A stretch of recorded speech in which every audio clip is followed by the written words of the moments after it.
guys, I'm on my way to an airline and we have a product.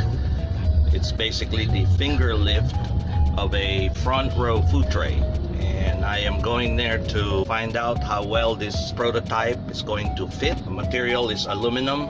We'll take some dimensions, and if it needs to be modified, we will do so. The airlines has decided to develop replacement parts for the finger lift because the seat OEM does not sell this particular part by itself. They have to buy the entire food tray.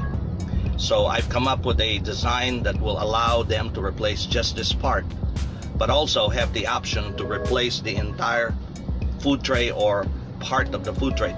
The food tray we're talking about is a bifold. This bifold is in the front row seats of the economy class. This particular part will be machined and we will apply for FAA PMA.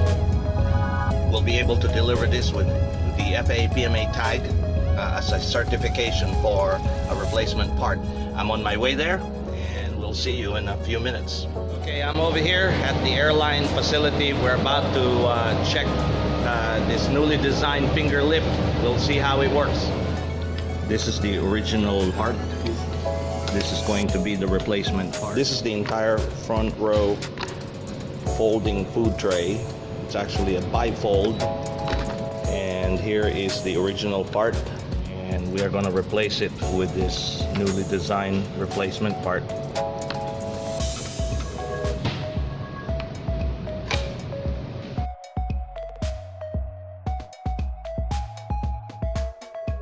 The newly designed finger lift has been installed. What it should look like when it's properly seated is something like this. Looks like it fits properly here, so we just need to tighten up.